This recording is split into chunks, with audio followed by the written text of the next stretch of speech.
You look in the mirror and think, I just look exhausted. But what if it's not fatigue?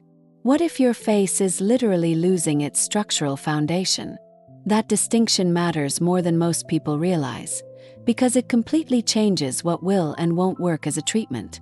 Today we're breaking down two distinct aging processes that almost everyone calls the same thing, and that require completely different clinical approaches.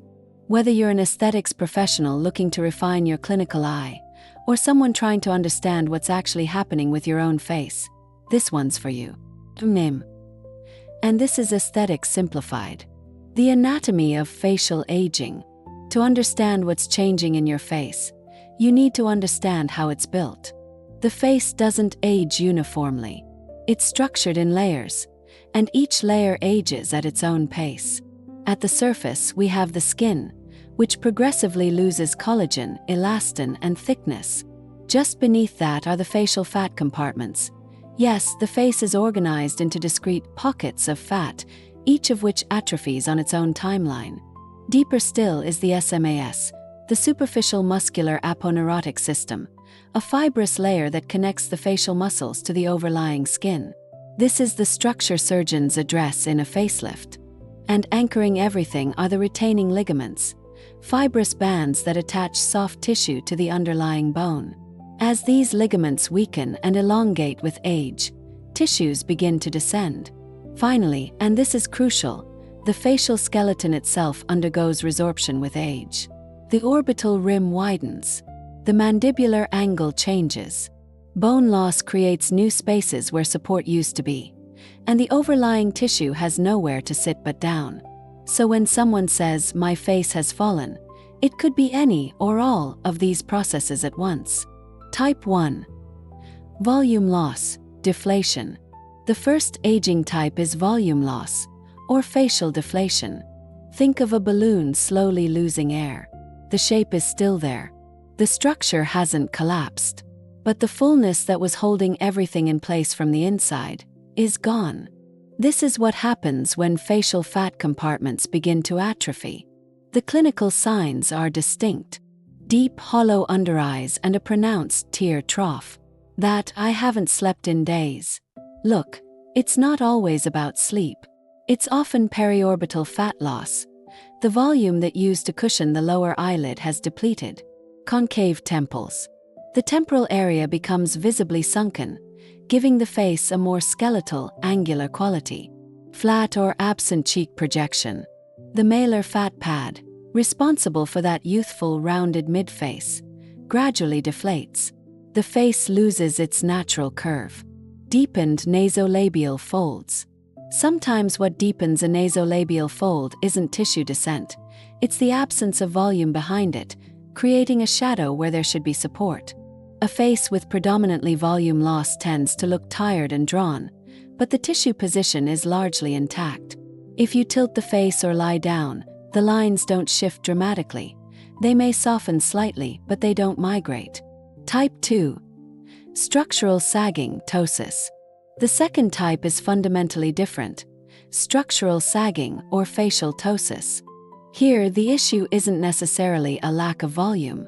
The tissue may still be present, but it has changed position. Ligaments have relaxed. Isthmus has elongated. What was once a full, elevated cheek is now traveling south toward the jawline. The hallmark signs: jowling, that classic soft tissue accumulation along the mandible that blurs the jaw's definition.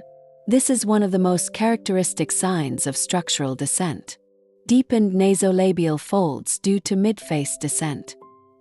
Here the fold isn't caused by missing volume. It's caused by the malar fat pad sliding downward and stacking over the fold itself. Marionette lines.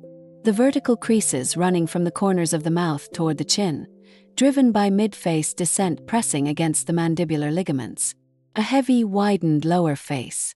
As the mid-face descends, the face takes on a more square or bottom-heavy appearance, losing the inverted triangle shape of youth. The clinical test. The gravity test. Ask the patient to lie down and look to the side. If the tissue redistributes visibly, shifting toward the ear, that confirms ptosis. With pure deflation, lying down produces minimal change. How to assess the clinical eye. So how do you, practitioner or patient, actually assess what's happening? 3 practical steps. 1. Standing versus supine comparison.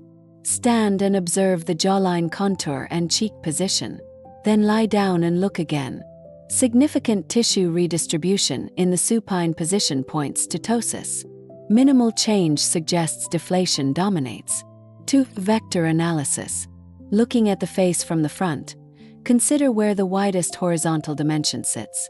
In a young face, it's at the midface, the cheekbones. In a face with structural ptosis, that widest point migrates downward. The face starts to read as square or pear-shaped rather than heart-shaped. 3. The gentle lift test. Using your fingertips, gently lift the soft tissue of the midface upward toward the ear. Does the jawline sharpen? Does the nasolabial fold soften? If yes, there's ptosis that would benefit from repositioning. If the improvement is minimal, deflation is the main driver. Most faces after 40 present with both, but one component tends to dominate. Identifying that dominant process is what guides an effective protocol. Treatments. Matching the solution to the problem. Now, what actually works for each? For volume loss, deflation, the approach is volumetric restoration. Hyaluronic acid fillers, specifically high viscosity, high cohesivity formulations, are the standard for restoring volume to the temples, periorbital area, malar region, and nasolabial folds. The goal is to rebuild the lost internal support. Collagen biostimulators such as Sculptra, polyl-lactic acid, Radi-S, calcium hydroxyapatite, and Elance, polycaprolactone, go a step further by triggering the body's own collagen production over time. Results are more gradual but highly natural looking, and tend to address the overall skin quality alongside volume. For structural sagging, ptosis, here the clinical goal is repositioning and support. High-intensity focused ultrasound, HIFU, systems like ultraformer, ultherapy, target deep tissue layers including the SMAS, delivering focused energy that triggers coagulation and subsequent tissue contraction. It remains one of the most validated non-surgical approaches for moderate facial ptosis. Radiofrequency, particularly microneedling RF, acts within the dermis to stimulate collagen remodeling and improve tissue firmness and cohesion. Suspension threads, PDO, PLLA, and PCL, are inserted subdermally to provide mechanical lift while also stimulating perithread collagen production. Best suited for visible ptosis with sufficient tissue volume. Botulinum toxin can be used strategically to relax the depressor muscles, including the platysma, depressor anguli oris, and frontalis, creating an indirect lifting effect by removing the downward pull on repositioned tissue. Effective combination protocols. Collagen biostimulator plus HIFU addresses volume and support in one plan. PDO threads plus HA filler, structural lift followed by targeted volumetric correction. RF microneedling plus botulinum toxin, tissue firming plus release of depressor vectors. Let's bring it all together. The face ages in layers: skin, fat, fascia, ligaments, and bone, and each layer can express a different type of aging. Deflation, volume loss, presents as a tired, hollow, drawn appearance. The tissue is still positioned correctly, but the volume that once held everything in place is gone. Treatment. Volumetric restoration. Ptosis, structural descent, presents as tissue in the wrong position. Jowling, heavy lower face, marionette lines. The problem isn't absence of volume, it's loss of lift. Treatment. Repositioning and support. Careful clinical assessment, using the gravity test, vector analysis, and the lift test, is what separates a targeted protocol from a generic one.